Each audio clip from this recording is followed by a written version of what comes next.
Next Sunday তোমাদের last class before Eid, এবং ওইটা 12:30টার সময় আমি টাইম পোস্ট করেছি। তোমাদের সুপারভাইজার যদি মিটিং থাকে তাহলে ওইটা একটা সময় দিয়েছে নাকি না, আমি ফোন আনি নাই, একটা দিয়েছি, ঠিক আছে, তাহলে একটার সময়। ওকে, সো ক্লাস টেস্ট 2 যেটা সিলেবাস ডেল্টা প্ল্যান আমি যদি ওভারভিউ করি, সেটা হলো গিয়ে আমাদের Bangladesh it's active delta, right? Active delta and the biggest delta in the world. এই ডেল্টা বিভিন্ন জোন আছে। এখন এশিয়ান জোন বা নিচে কোস্টাল জোন একটা, hilly regions, eastern hills, Chittagong hill tracts, hilly regions এগুলা। তারপর north western, north eastern, mainly হলো কি হাইড্রোলজিক্যাল 8টা যে রিজন আমরা দেখব ন্যাশনাল ওয়াটার প্ল্যানে পরবর্তীতে আরো একটা দুইটা লেকচার পর। সো ওইটাকে কম্বাইন করে এখন একটা ডেল্টাকে তোমার ম্যানেজ করার জন্য, প্ল্যান করার জন্য, তোমার ইঞ্জিনিয়ারিং যে কোনো অ্যাক্টিভিটি করার জন্য কিভাবে এটা সাস্টেইনেবলি ডেভেলপ করা যায়, সেটাই হলো কি ডেল্টা প্ল্যান 2100। সো এইটা ছিল আমাদের দেশে যেহেতু এটা হয় যে 5 ইয়ার, আমরা 5 ইয়ার প্ল্যান বলি, ঠিক আছে? যে কোনো সেক্টরে 5 বছর প্ল্যান নেওয়া হয় এবং এই 5 বছরটাকে ওভারল্যাপ করা হয় এক একটা গভর্নমেন্টের রেজিমের সাথে, ঠিক আছে? যেহেতু ইন্টারিম গভর্নমেন্ট এই জিনিসটা করতে পারে না, বাট আমরা যেহেতু we just came out of interim government, তার আগে ছিল কন্টিনিউয়াস একটা government. So delta plan was part of the other regime, ঠিক আছে? শেখ হাসিনার রেজিম অ্যাকচুয়ালি যদি আমি বলি। তো এইটা এখন নিউলি ইলেক্টেড গভর্নমেন্ট ইমপ্লিমেন্ট হয়তো করবে না, উই ডোন্ট নো।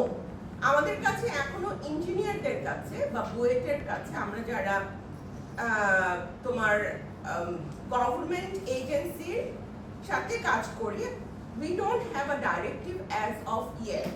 যদি আমরা ডাইরেক্টিভ আসতো তাহলে আমাদের যেটা হয় বুয়েটের নিয়ম, যে আমরা যদি কোনো সিলেবাস চেঞ্জ করি, ধরো ডেল্টা প্ল্যানটা আমরা আজকে আমরা ডিসাইড করলাম যে নেক্সট যারা 4তে আসবে 415 নেবে, তখন আজকে যদি এটা প্ল্যান হয় তখন প্রথমে ডিপার্টমেন্টের board of undergraduate studies, UGS বলি আমরা, ওখানে পাস হবে, টিচাররা পাস করবে। এটা পাস করে যাবে একাডেমিক কাউন্সিলে, মানে বুয়েটের সিনিয়র টিচাররা ভিসি মিলে একাডেমিক কাউন্সিল হয়, এবং কাউন্সিল থেকে এটা সিন্ডিকেটে যাবে, ঠিক আছে? 3টে ধাপে একটা কোর্স কারিকুলাম চেঞ্জ হয়। সো যেহেতু এসব কিছুই এখনো হয় নাই, বাট যেটা হবে হয়তো তোমরা যখন 4 শেষ করে প্র্যাকটিসিং ইঞ্জিনিয়ার হবা, তখন এই ডেল্টা প্ল্যান হয়তো ডেল্টা প্ল্যান নামে পাবা না, বাট এই ডেল্টা প্ল্যানটা কি, আমরা এটা ডেভেলপমেন্টে দেখেছি, তাই না? ডেভেলপমেন্টটা কি ছিল? ক্রুগ মিশন থেকে নিয়ে শুরু করে যখন ইপি ওয়াপটা ছিল, তখন কিছু ফ্লাড ম্যানেজমেন্ট প্ল্যান হয়েছিল। সেই flood management plan, flood action plan 2 ধাপ, ঠিক আছে, 90s, তারপরে ন্যাশনাল অ্যাডাপ্টেশন প্ল্যান, তারপরে ন্যাশনাল অ্যাডাপ্টেশন প্ল্যানও 2টা সাইকেল গেছে, তারপরে হলো ডেল্টা প্ল্যান আসছে, ঠিক আছে? সো এবং ডেল্টা প্ল্যানের উপরে আমাদের ট্যাক্স পেয়ার্স মানি হিউজ অ্যামাউন্ট দিয়েছে এই ডেল্টা প্ল্যান করার জন্য, ঠিক আছে? in the scale of hundreds of crores if not thousands, ঠিক আছে? সো তোমার ডেল্টা প্ল্যান এই ফর্মে না আসলেও আমাদের অন্য কোনো একটা নামে আসবে, যেটা অ্যাকচুয়ালি বিকজ ডেল্টা প্ল্যানের উদ্দেশ্য কি ছিল, আমরা যদি ডোনার এজেন্সির কাছ থেকে আমরা ফান্ড আনতে চাই, world bank, IMF, JICA, ADB, all this things, এগুলো কি কমপ্লায়েন্ট হতে হয়? UN এনভায়রনমেন্ট রিলেটেড যে কমপ্লায়েন্স গুলা, সেই কমপ্লায়েন্ট হতে হয়, ঠিক আছে? যে এখন কি সেই কমপ্লায়েন্সটা হলো কি SDG, তাই না? 17টা গোলের সাথে তোমার অ্যালাইন হতে হবে। সো ডেল্টা প্ল্যানের মেইন জিনিসটাই কি ছিল? Alignment with the UN SDG goals. So তোমরা যখন প্র্যাকটিসিং হবা ডেল্টা প্ল্যান, দেন এগেইন একটা কশনারি, ডেল্টা প্ল্যান 2100 এই টার্মটা ইউজ করার ব্যাপারে এক্সিস্টিং কি রুলস এটা জেনে নিবা, ঠিক আছে? সো যখন যেটা তখন হবে তখন, ঠিক আছে? সো ডেল্টা প্ল্যান 2100 আমরা যেটা প্রিজিউম করছি হয়তো it will be obsolete very soon in the name, but contents-টা হয়তো থাকবে, বিকজ এই ডেল্টা প্ল্যান রেডি করে দিয়েছে যে পার্টনার, আমাদের Dutch partner, Netherlands partner. They have been working with Bangladesh for before Bangladesh was born, so they know the delta very well, Bangladesh delta. অবশ্য আমরা মানে কি, তোমরাও, আমরা সবাই বাঙালিরা যতটুকু জানি, আমার বিশ্বাস অ্যাকচুয়ালি আমাদের কনসালটেন্ট ওখান থেকে সরে আসতে হবে। অ্যাকচুয়ালি আমরা তাহলে পড়াশোনা করতেছি কেন, তাই না? আমরা যদি আমাদের দেশকে না সার্ভ করতে পারি। সো হ্যাঁ, ওর যেহেতু অনেক খরচ করছে, it will be part but not in this thing. So এইগুলো আমরা কিছুটা পড়েছি, the process of water resources planning, এখানে রেপুটেশনস, প্রিন্সিপাল, স্ট্যান্ডার্ডস, প্রসিডিউরস, এগুলো আমরা গো থ্রু করেছি, ঠিক আছে? সো আজকে যে টপিকটা মেইনলি দেখবো সেটা হলো গিয়ে তোমার একটা প্ল্যানিং, এই ইকোনমিক, ফাইন্যান্সিয়াল, এইসব অ্যানালাইসিস এগুলোও করানো হয়েছে। ফিজিবিলিটি রিপোর্ট, একটা অনলাইন ক্লাসে এগুলো দেখেছিলাম, তাই না? হ্যাঁ। সো ফিজিবিলিটি রিপোর্ট যদি আমরা বলি, আমরা যখন তোমার traditional versus cyclic decision making দেখছিলাম, ওখানে কি ছিল, সাইক্লিক ডিসিশন মেকিং এ ছিল তিনটা পার্ট। একটা পার্ট কি ছিল, প্রথমেই ছিল ইনিশিয়াল একটা রিপোর্ট, ঠিক আছে? ইনিশিয়েশন রিপোর্ট যেটাকে বলে ইনিশিয়াল। সেকেন্ডটা ছিল হলো কি ফিজিবিলিটি রিপোর্ট, তারপরে হলো কি মিড টার্ম রিপোর্টটা ইয়ে করতে হয়। So feasibility report is part of the initial report বা ইনিশিয়েশন, ঠিক আছে? ইনিশিয়াল স্টেজে, তারপরে একটা মিডল স্টেজ, তারপরে ফাইনাল ডিসিশন মেকিং। ওকে, সো এই ফিজিবিলিটি রিপোর্টটা ইউজুয়ালি যেটা হয় এখনকার দিনে, আমরা আরেকটা গেস্ট লেকচার প্রকিউরমেন্ট বলছিল না তোমাদের, যে গভর্নমেন্ট প্রকিউরমেন্ট বা প্রকিউরমেন্ট, যে কোনো তোমার ইঞ্জিনিয়ারিং প্রজেক্ট তুমি স্টার্ট করার শুরুতে যে কাজটা করতে হয়, ফিজিবিলিটি রিপোর্টটা করতে হয়। এটা this is sort of saving your own back, ঠিক আছে? এবং ফিজিবিলিটি রিপোর্টটা আমরা করি, ধরো বুয়েটের কাছে, বুয়েট হলো গিয়ে তোমার গভর্নমেন্টের কনসালটেন্ট, ঠিক আছে? সো কারণ যেহেতু আমাদেরকে এখানে একটা স্বায়ত্তশাসিত একটা অর্গানাইজেশন, তোমরা যা বেতন দাও, যে আপনারা বুঝতেই পারতেছো is subsidised by the government, তাই না? আমরাও সেভাবে পড়ে আসছি। সো এখান থেকে বুয়েট আমাদেরকে ট্রেনিং করায়, বিভিন্ন জায়গায় যায়, সর্ট অফ গভর্নমেন্ট মনে করে giving back to the government, they hire us as consultant. বিদেশি কনসালটেন্টদের অনেক বেশি টাকা দেয়, আর বুয়েটে যারা আমাদেরকে টিচার, দেখো আমাদের পড়ানোর পাশাপাশি আরেকটা কাজ হলো গিয়ে আমাদেরকে গভর্নমেন্ট প্রজেক্টসে সেট করা হয়, ঠিক আছে? এবং দিস ইজ অলসো গভর্নমেন্ট মনে করে this is also part of the role, যেহেতু সাবসিডাইজ বুয়েটের পড়াশোনা। এনিওয়ে, তো আমাদের কাছে যখন একটা কাজ আসে, আমরা ফার্স্ট যেটা করি, ইন্ডিপেন্ডেন্ট কতগুলা ফিজিবিলিটি রিপোর্ট তৈরি করে দেওয়ার মতন। আমি তোমাদেরকে একদম প্র্যাকটিক্যাল, যেহেতু তোমরা এই সেমিস্টার পরে ইউ উইল বি একটা প্রফেশনাল ইঞ্জিনিয়ার, তখন তোমরা ফিজিবিলিটি রিপোর্ট এরকম ফার্মস আছে করে দেয়, ঠিক আছে? এই প্রজেক্টটা হলে এটার EIA করেছো না ডক্টর রনকের পার্টে, EIA করে দিবে, ড্রোন সার্ভে করে দিবে। সো সব কিছু মিলায় একটা ফিজিবিলিটি রিপোর্ট দিবে, এবং এই ফিজিবিলিটি রিপোর্টের একটা মেইন পার্ট হলো গিয়ে তোমার EIA এর পাশাপাশি economic analysis and financial analysis. এই ইকোনমিক ফাইন্যান্সিয়াল অ্যানালাইসিস গুলাই আমরা একটু ডিটেলসে দেখবো।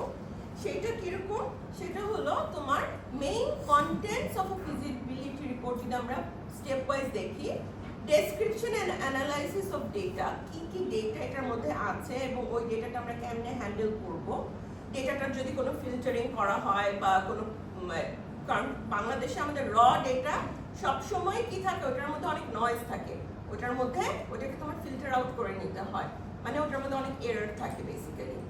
তারপর কি, কনফার্মেশন অফ কনস্ট্রাকশন, কনস্ট্রাকশন হবে, কনস্ট্রাকশন ফিজিবিলিটি। এখন ধরো তোমরা চিটাগং হিল ট্র্যাকসের ওখান দিয়ে একটা রেল লাইন যাবে, এটা যদি তোমার আসে, এখন বান্দরবান হিল ট্র্যাকস, সেইখানে এটা অ্যাকচুয়ালি ফিজিবল হবে কি না, ঠিক আছে? এবং এই স্টাডিটা, এই প্রজেক্টটা, এই অ্যারেঞ্জমেন্টটা, এইটা বিভিন্ন অ্যানালাইসিস করা, এটা একটা পার্ট। এবং তারপরে কি final recommendation of for arrangement of project work. প্রজেক্ট ওয়ার্কটা অ্যাকচুয়ালি মানে ফিজিবিলিটি বাই ইটসেলফ, লিটারাল মিনিংটা কি, পসিবল কি না প্রজেক্টটা। কিন্তু আমি তো জাস্ট বলে দিতে পারবো না, no it's not possible, it's not feasible, এটা আমরা বলতে পারি না। ধরো বেসিক্যালি এক লাইন কথা বলার জন্য তোমার হয়তো 300-400 পেজ একটা রিপোর্ট তোমার দিতে হবে, or sometimes more than that, 700,000 pages, ঠিক আছে? পদ্মা ব্রিজের কয়েকটা ফিজিবিলিটি রিপোর্ট ছিল এবং ইচ ওয়াজ ইন ভলিউমস, মানে এক পার্টে দেওয়া যায় নাই। একটা বই তো তোমার 700 পেজে একটা বাইন্ড করা যায়, 700-800 পেজে, ওটা করা যায় না, কয়েকটা ভলিউমে ফিজিবিলিটি রিপোর্ট হয়েছে এবং ওই ফিজিবিলিটি রিপোর্টগুলো আবারও করা হয়েছে, আবার রিপিটেড করা হয়েছে। যতবার ডোনার এজেন্সি চেঞ্জ হয়েছে ততবার ফিজিবিলিটি স্টাডিজ করানো হয়েছে। সো এই যে প্রজেক্ট ওয়ার্ক, প্রিলিমিনারি প্ল্যানস আর রিলায়েবল কস্ট এস্টিমেট, ঠিক আছে? ডিসকাশন অফ ডিজাইন ক্রাইটেরিয়া, কি টাইপের ডিজাইন হবে, মেইনলি স্টিল স্ট্রাকচার হবে নাকি পুরোপুরি আরসিসি ফ্রেমে হবে, এগুলা। এখানে একটা ইম্পর্টেন্ট যে জিনিসটা, যেটা অ্যাকচুয়ালি ইঞ্জিনিয়াররা করতে পারে না এবং সবসময় তোমার সোশিও সায়েন্টিস্টদের কাছে যেতে হয়, সোশিও ইকোনমিক সায়েন্টিস্টদের কাছে বা সোশ্যাল সায়েন্টিস্টদের কাছে যেতে হয়, সেটা হলো এই যে ইকোনমিক অ্যানালাইসিস, ঠিক আছে? ইকোনমিক ফাইন্যান্সিয়াল অ্যানালাইসিস ইঞ্জিনিয়াররা করতে পারে না তা না, খুবই সিম্পল জিনিসগুলা ইঞ্জিনিয়াররা করতে পারে, ম্যাথগুলো খুবই সিম্পল, কিন্তু যেটা হয় আমরা করে দিলে এটা অতটা অ্যাকসেপ্টেবল হয় না। সো যেটা হয় যে একটা ইকোনমিক্স তোমাদের হায়ার করতে হবে তখন, এবং দেখতে হবে ওইখানে যখন ফিজিবিলিটি রিপোর্ট একটা ইন্ডিপেন্ডেন্ট ফার্মকে দিবা যে তাদের টিমে ইকোনমিস্ট একজন আছে কিনা, এবং ওই ইকোনমিস্টটার যেটা হয় অ্যাকচুয়ালি প্র্যাকটিক্যালি আমরা এই প্রবলেম ফেস করি যে সে অ্যাকচুয়ালি বুয়েটের ইঞ্জিনিয়ার, এমবিএ হয়তো করেছে 1 বছরে, এবং ওইখানে হয়তো এমবিএ তে 2টা কোর্স ছিল, ইকোনমিক ফাইন্যান্সের একটা, ইকোনমিক্সের একটা, এবং তারপরে সে ফিজিবিলিটি রিপোর্ট করছে। এখন একটা 6 তলা বিল্ডিং করবা তুমি, বা একটা শেড বানাবা, ইন্ডাস্ট্রিয়াল ট্রাস্ট বানাবা, ওইটার ফিজিবিলিটি রিপোর্ট, আর তুমি একটা মেগা স্কেলের প্রজেক্ট বানাবা, একটা ব্যারেজ বানাবা, সেইটার ফিজিবিলিটি রিপোর্ট, এটা কিন্তু হবে না, ঠিক আছে? এরকম একজনকে দিয়ে, তার যাতে ইলাবোরেট তোমার ইকোনমিক্সে ব্যাকগ্রাউন্ড থাকে, ফাইন্যান্সে ব্যাকগ্রাউন্ড থাকে। সো আরেকটা ইম্পর্টেন্ট জিনিস, একটা তো ইনস্টিটিউশনাল লিগাল রিকোয়ারমেন্টস, এগুলা তোমার কারা করে দেয়? এটা করে দেয় তোমার মেইনলি লিগাল রিকোয়ারমেন্টস গুলো এইসব অ্যাডভোকেট থাকে, ঠিক আছে? যে আচ্ছা এখানে যদি কোনো হিউম্যান ডিসপ্লেসমেন্ট হয়, একটা গ্রাম তোমাকে সরাই ফেলতে হয়, পায়রা বন্দরে যেটা কথা হয়েছে, ওইখানে there were legal team involved, ঠিক আছে? Stakeholder analysis is also very important. End user যারা হবে তারা কে, তাদের একদম ডেমোগ্রাফিক, এজ ওয়াইজ সবকিছু মিলায় অ্যানালাইসিস করা। ওকে, এই যে কন্টেন্ট অফ ফিজিবিলিটি রিপোর্ট, এটাই তোমার আমাদের আরেকটা গেস্ট লেকচার আসার কথা ছিল মিনিস্ট্রি থেকে। অ্যাকচুয়ালি রোজার মধ্যে সকালবেলা মিনিস্ট্রির কেউ আসতে চায় না, ঠিক আছে? যদি রোজার পরে, যেহেতু তোমাদের ঈদের পরে 2টা ক্লাস, 2 উইক এক্সটেন্ড করা হয়েছে, সো উনি জুনিয়র ডেপুটি সেক্রেটারি মনে হয়, এনিওয়ে, সো বা জেএসও হতে পারে এখন প্রমোশন পেয়ে, উনি দিবে, ওনাকে রিকোয়েস্ট করবো, মানে রিকোয়েস্ট করা হয়েছে, উনি সবসময় দেয় এই লেকচারটা, কিন্তু এখন সকালবেলা রোজার মধ্যে আসতে পারবে না, সো আমি কভার করছি ইন কেস উনি পরে না আসতে পারে, this is covered for you people. So economic analysis তোমার এটার যে ইম্পর্টেন্ট পয়েন্টসগুলা, এখানে হলো ইকোনমিক অ্যানালাইসিস কি, এখানে ইকোনমিক্স এর বিভিন্ন পার্ট, ঠিক আছে? তোমাদের আছে কোনো পরীক্ষা, ক্লাস টেস্ট বা কুইজ আছে না? রাইট, আচ্ছা। সো পিরিয়ড অফ অ্যানালাইসিসটা খুব ইম্পর্টেন্ট, ঠিক আছে? পিরিয়ড অফ অ্যানালাইসিস ক্লাস কি 10:40 পর্যন্ত ক্লাস টাইম শেষ?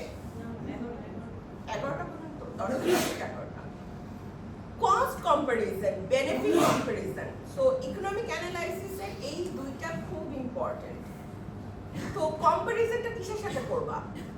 ওই যে তোমার প্রজেক্ট প্ল্যানিং এর সব সময় একদম প্রথম থেকে বলে আসতেছি অ্যানালাইসিস অফ অল্টারনেটিভ। এই প্রজেক্টে একটা ফ্লাড ম্যানেজমেন্ট বা ফ্লাড কন্ট্রোল স্ট্রাকচার, এই ফ্লাড কন্ট্রোল স্ট্রাকচারটা কনস্ট্রাকশন করে কি is it the only solution or there are other solutions? এটা আমি একদম ডে 1 থেকে তোমাদেরকে দিয়ে আসতেছি। এই যে অল্টারনেটিভস গুলো চিন্তা করা, এই অল্টারনেটিভস গুলোর প্রত্যেকটা অল্টারনেটিভ প্রজেক্টের কিন্তু কি আছে? বেনিফিট আছে, ডিফারেন্ট বেনিফিট আছে। সো এই বেনিফিট গুলা তোমার কম্পেয়ার করা। এবং আমি একটা খুব high sophisticated engineering, AI related সব কিছু দিয়ে একটা ডিজাইন করলাম, বাট সেটার কস্ট অনেক বেশি হয়ে গেল। এবং and user at the end of the day, and user হলো কি খুবই কম। বাংলাদেশের 18 কোটি মানুষের মধ্যে মাত্র এখানে এন্ড ইউজার হয়তো 5,000 মানুষ, ঠিক আছে?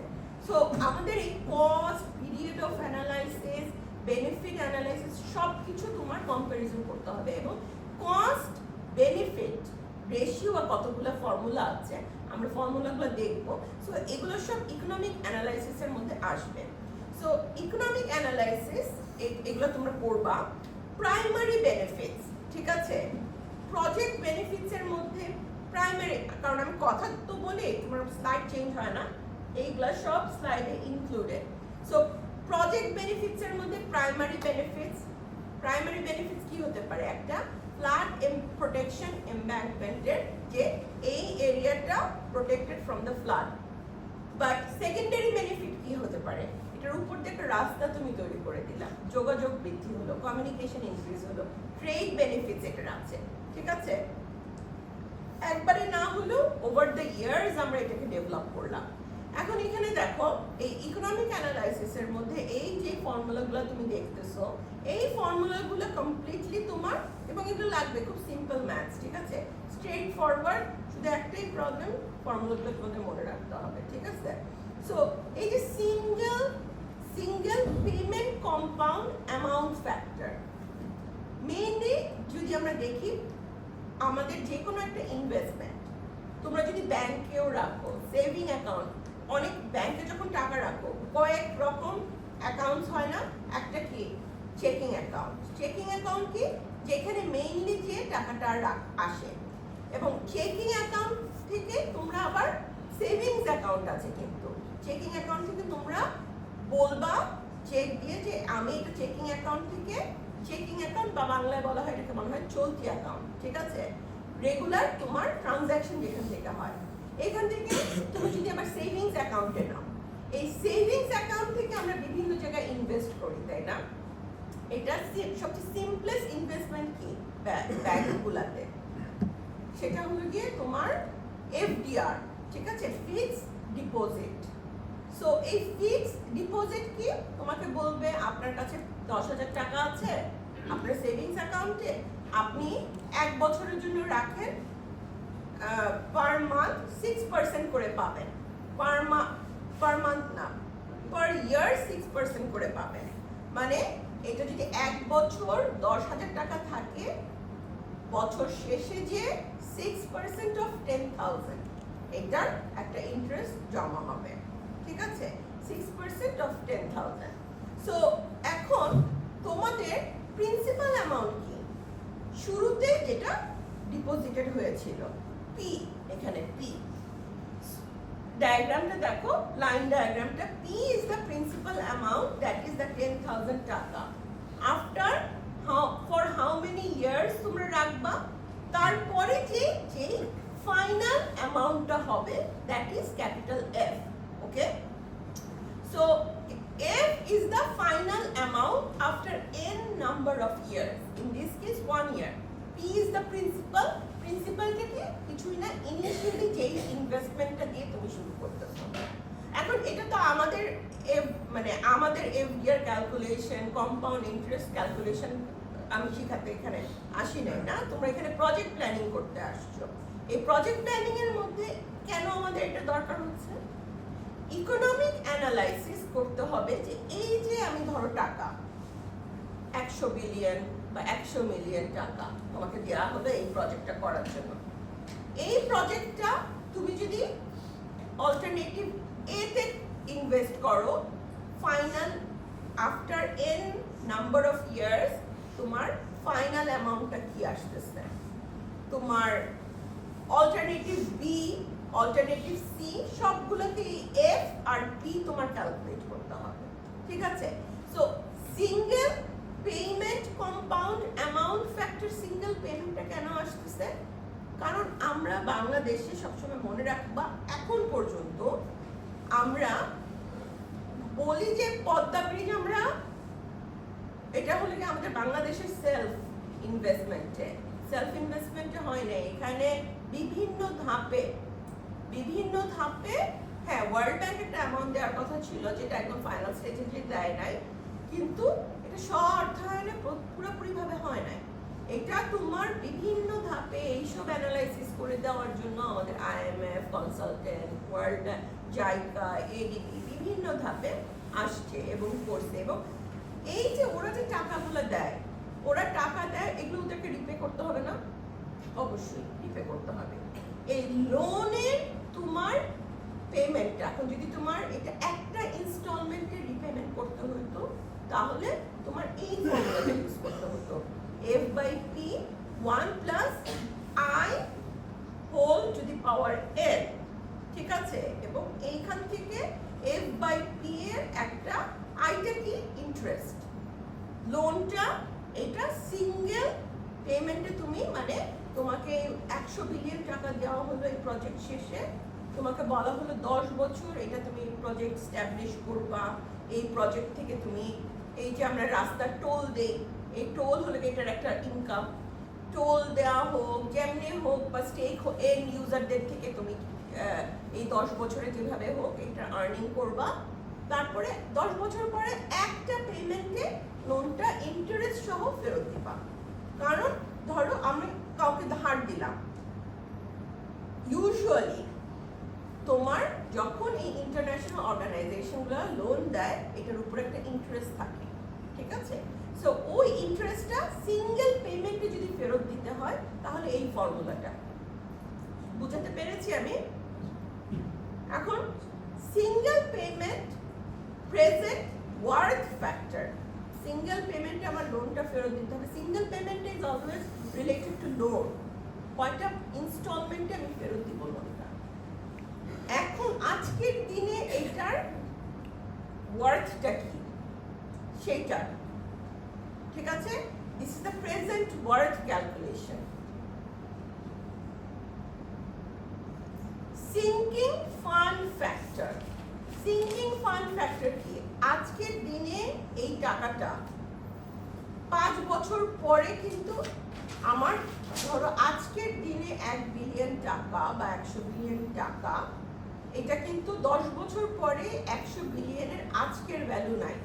আর এখন যেভাবে তোমার এই ইরান বা ইমিনেন্ট যে যুদ্ধের জন্য তোমার এবং অয়েল ক্রাইসিস হবে, গোল্ড প্রাইস বাড়বে, ইউএস ডলার ফল করতেছে, অ্যাজ আ রেজাল্ট আমরা কিভাবে এফেক্টেড হব? ফার্স্ট আমরা এফেক্টেড হব ইনফ্লেশন দিয়ে, ঠিক আছে? জিনিসপত্রের দাম বাড়া শুরু করবে, সাথে সাথে টাকার দাম বাড়া শুরু করবে। সো এই যে ইনফ্লেশন, এই ইনফ্লেশনের কারণে যেটা হয় সিঙ্কিং ফ্যাক্টর, সিঙ্কিং ফান্ড ফ্যাক্টরটার মেইন জিনিস হলো গিয়ে আজকে আমি চিন্তা করলাম আমার আজকে ওয়ার্ল্ড প্রজেক্টের ভ্যালু হলো গিয়ে 100 বিলিয়ন। আমার কালকে যে প্রজেক্টের ভ্যালু যদি তুমি বিওকিউগুলো দেখো, বিল অফ কোয়ান্টিটিস, ওখানে যে প্রজেক্টের ব্রেকডাউনগুলা, ওই একটা মেশিনারি, একটা গাড়ির তেল, সিম্পল জিনিসগুলো, ক্রেন রান করবে, ক্রেনের ডিজেল ফুয়েল, এগুলো তো 10 বছর এক প্রাইসে থাকবে না। এই 10 বছরে এটার ফান্ডের ভ্যালু সিঙ্ক করতে থাকবে, তাই না? তো এইটাই, এই সিঙ্কিং ফান্ড ফ্যাক্টরটাকে আপনি ক্যালকুলেট করে এইভাবে।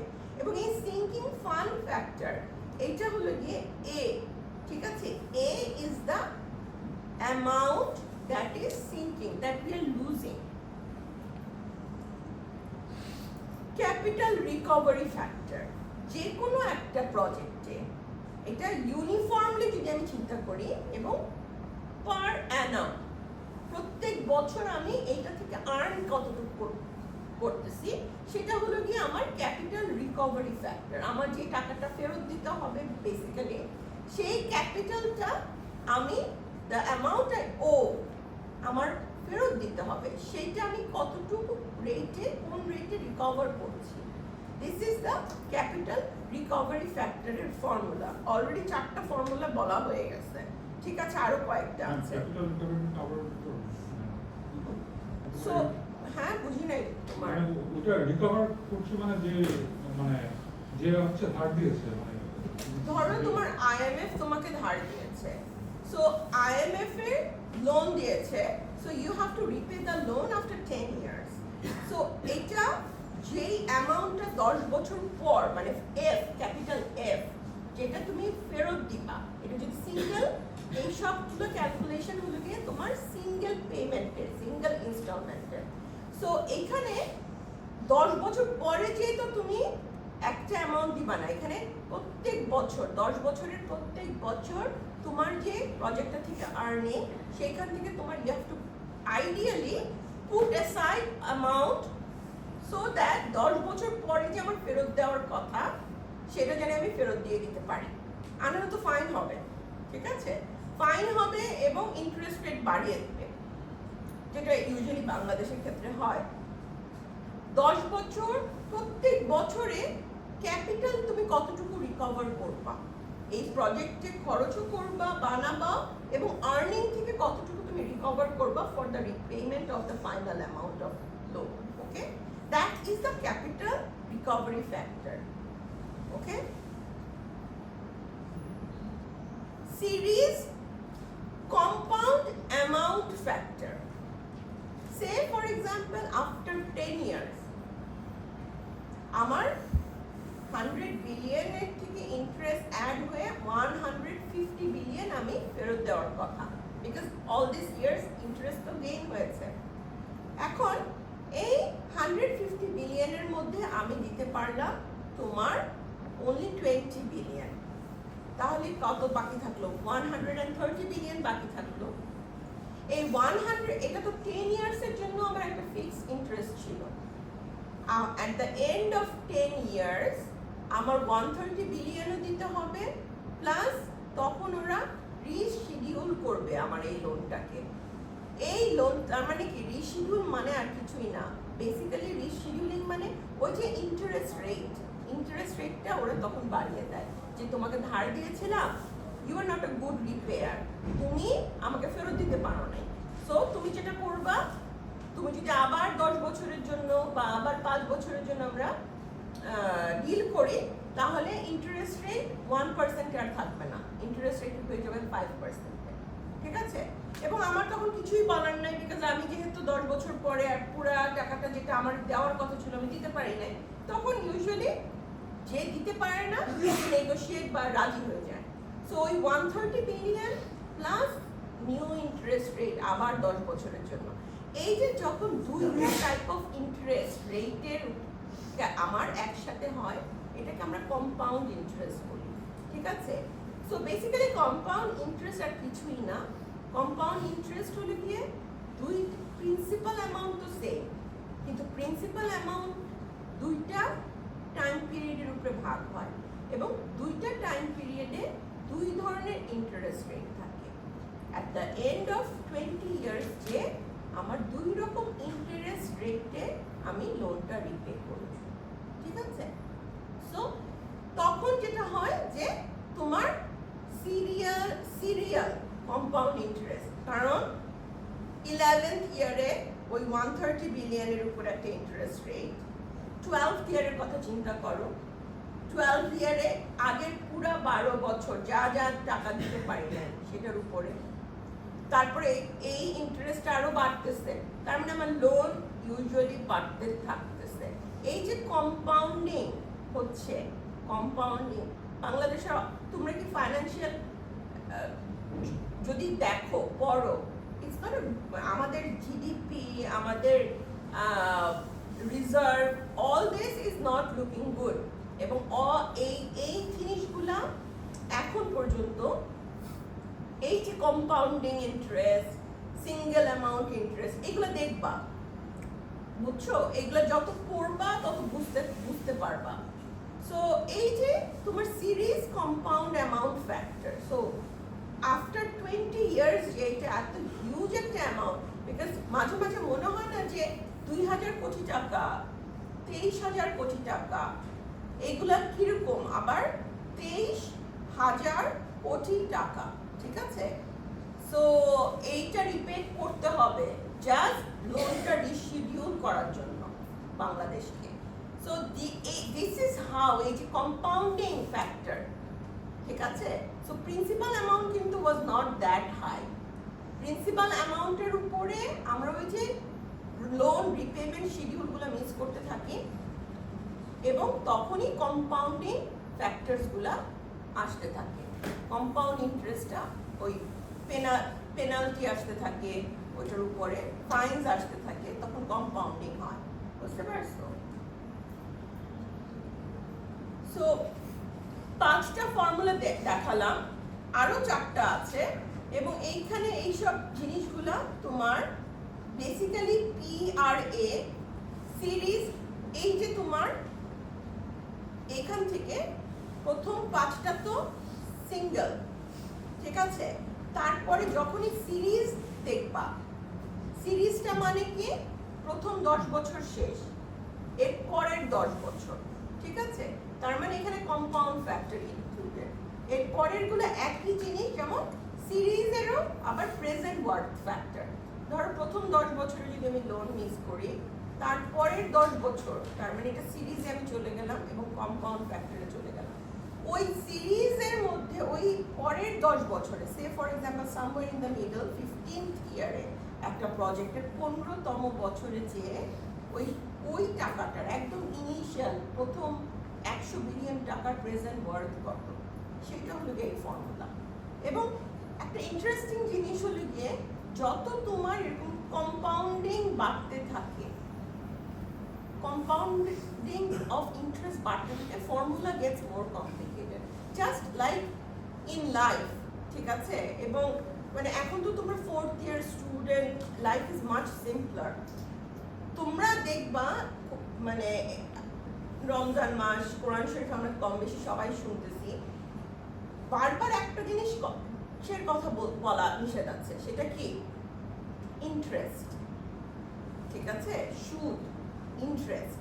সো এই যে ইন্টারেস্ট, এই ইন্টারেস্টের এই যে cyclical nature of interest is very complicated, ঠিক আছে?